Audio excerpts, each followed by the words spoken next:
अब बताइए किसने उसको 240 पे रोका? सोचिए जरा। आपको सब कुछ चाहिए, लेकिन 5 साल में बिना पैसे के, कोई इन्वेस्टमेंट के, 5 साल में आप 1 मिनट 30 सेकंड के लिए सनातनी नहीं हुए।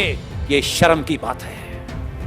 उस 30 सेकंड में आपको जाति, मेरा, तेरा, इसको नीचे दिखाना है, उसको नीचे दिखाना है, आपने उसे 240 पर रोक दिया है। किससे बदला ले रहे हो? किसको स्थापित करना चाहते हो?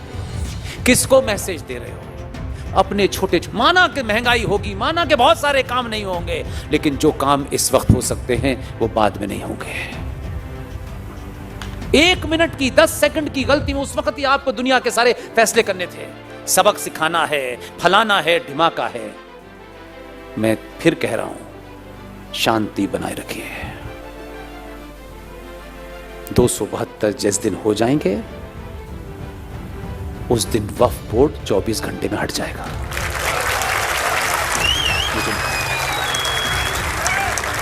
इसलिए आपने अगर गलती कर ली है और प्रायश्चित है, तो दोबारा गलती मत कीजिएगा।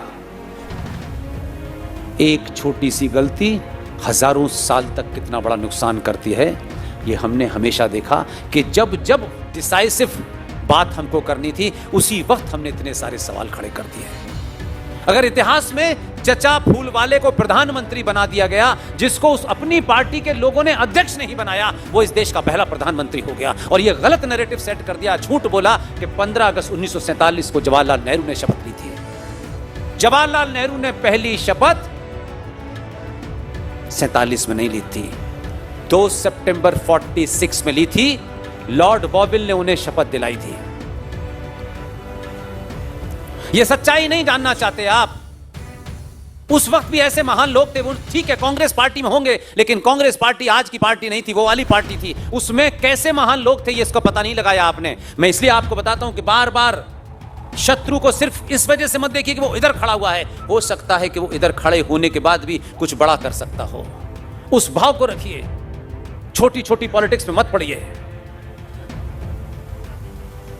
जब कैबिनेट मिशन प्लान आया था, तो गांधी जी के कान में कह गया था कि सत्ता का हस्तांतरण हम नेहरू को करेंगे। 6-7 साल से लगातार मौलाना अबुल कलाम आजाद प्रेसिडेंट थे। 1940 में रांची से 100 किलोमीटर दूर एक रामगढ़ जगह है, उस रामगढ़ में कांग्रेस पार्टी के अधिवेशन में 1940 में मौलाना अबुल कलाम आजाद को कांग्रेस पार्टी का अध्यक्ष बनाया गया। लेकिन अगर अध्यक्ष का नया चुनाव होगा, वही प्रधानमंत्री होगा, तो सबसे पहले गांधी जी अनाउंस हो गया कि नया अध्यक्ष चुनना है। महान थे वो कांग्रेसी, मैं उनका नाम नहीं जानता। मेरी तमाम कोशिशों के बाद भी मुझे मिल नहीं पा रहा है, लेकिन मेरे जीते जी जब भी मिलेगा तो मैं चिपका के जाऊंगा, ताकि लोग याद रखें। आप उन महान कांग्रेसियों को देखिए कि गांधी जी ने यह कहा कि चुनाव होना है, अध्यक्ष पद के लिए नाम मांगे गए। सोचिए, उन कांग्रेसियों ने जवाहरलाल नेहरू को अपना उम्मीदवार ही नहीं बनाया। कांग्रेस के अध्यक्ष पद का चुनाव है, उन कांग्रेसियों ने उनका नाम ही नहीं भेजा। तब लाठी वाले निकले, बोले मेरी पहली पसंद तो नेहरू है। उनके दबाव में कांग्रेस के अध्यक्ष पद के लिए कैंडिडेट बनाया पड़ा। उनके दबाव में, जो हाई मॉरल ग्राउंड लेके इस देश में कहा हो ऐसा तो कोई है ही नहीं। उनकी गरीबी इस देश में बड़ी महंगी पड़ती थी कि ट्रेन में पहले उनका रिजर्वेशन कराओ, फिर बकरी का कराओ, क्योंकि वो विशेष किस्म के दूध पीते थे और कहते थे गरीब हैं। ऐसी गरीबी भगवान किसी को न दे जो राष्ट्र पे बोझ बन जाए। उन्होंने अपील की तो कांग्रेसियों ने उनके लिहाज में उनका नाम दे दिया। लेकिन 15 प्रांतीय असेंबलियों से वोट पड़े हैं अध्यक्ष पद के लिए। मैं फिर कह रहा हूं, ये मेरे तेरे को छोड़ दीजिए। जिन लोगों ने 15 प्रांतीय असेंबलियों ने जब अध्यक्ष पद चुनने के लिए वोट भेजे, ये आज आप कहते हैं ईवीएम हैक कर ली। ये आज आपको पता चला? इस देश की शुरुआत में ही ईवीएम हैक हो गई थी। पता नहीं आपको? ये वो काले सच हैं जो अब सब सार्वजनिक है। कोई बताता नहीं, लगता होगा क्यों बताओ, मैं बार बार कह रहा हूं, जब तक पास्ट पता नहीं होगा भविष्य ठीक नहीं हो सकता। इसलिए पास्ट का जानना जरूरी है। किसी को छोटा बड़ा दिखाना नहीं है, मेरी किसी से निजी झगड़ा नहीं है। 15 प्रांतीय असेंबलियों से वोट डाले गए।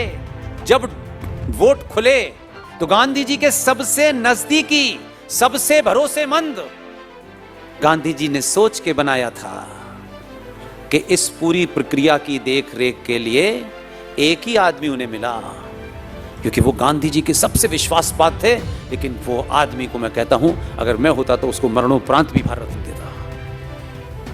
उस आदमी ने गांधी जी से अपनी नजदीकी का कोई काम ऐसा नहीं किया। बहुत नजदीक थे, यहां से अफ्रीका जा रहे हैं, वहां जा रहे हैं, यहां जा रहे हैं, सब जगह वही थे। लेकिन गांधी जी ने यह सोच के उनको बनाया कि ये जो पेटियां खुलेंगी और इनमें से जो जिन्न निकलेगा, ये आदमी मैनेज कर लेगा। उस आदमी का नाम जानते हैं आप? आचार्य जेबी कृपलानी। उनकी देखरेख में पेटियां खुली और पेटियां खुलते ही उसमें से 2 वोट इनवैलिड हुए, यानी ही नोटा आज का है, और बाकी के 12 वोट, 1 वोट जेबी कृपलानी को मिला और बाकी के 12 वोट सरदार पटेल को मिले। लेकिन दुर्भाग्य देखिए कि इस पूरी प्रक्रिया को किसी विशेष व्यक्ति को लाने के लिए पहले बेईमानी की, पहले अपने कद का इस्तेमाल किया, और जब इस देश के जागरूक लोगों ने उस कद को नकार दिया तो पटेल के पास चिट्ठी भेजी गई, तुम इस्तीफा दे दो, पद से हट जाओ। वो कद्दावर आदमी था, उसके अंदर कोई ऐसा नहीं था। एक बार उसने पर्ची लौटा दी, दूसरी बार दी उसने पर्ची फाड़ के फेंक दी और उड़ के चला गया। जिस बेईमानी के साथ भारत की आजादी से पहले देश में झूठा फरेब के साथ प्रधानमंत्री बना हो, उस देश में तो फिर आलू से सोना बनाने वाले पैदा होंगे। सरदार पटेल प्रधानमंत्री नहीं बने, प्रधानमंत्री वो बने, और उनको 2 सितंबर 1946 को शपथ दिलाई गई। और कमाल है, भारत आजाद हो गया 15 अगस्त 1947 को, लेकिन भारत आजाद हुआ, कमाल का आजाद हुआ, वो तो एक अलग डिबेट है। लेकिन मेरी डिबेट का हिस्सा यह है कि जब आपने ब्रिटिश साम्राज्य का आखिरी viceroy, the last viceroy of British India कौन था? लॉर्ड माउंटबेटन थे ना। 15 अगस्त की सुबह लॉर्ड माउंटबेटन आजाद भारत के पहले गवर्नर जनरल हो गए। ये तो कमाल के थे भाई, इधर थे, इधर आ गए और देश आजाद है। और फिर उनको दोबारा शपथ दिलाई गई।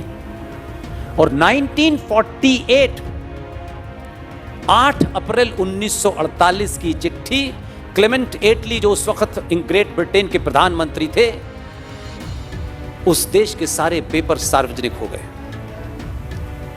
उसमें एक चिट्ठी मिली है, कैबिनेट की मीटिंग की चिट्ठी है, वो कॉपी इस वक्त मेरे पास नहीं है, मैं ज्यादातर जगह लेके चलता हूं।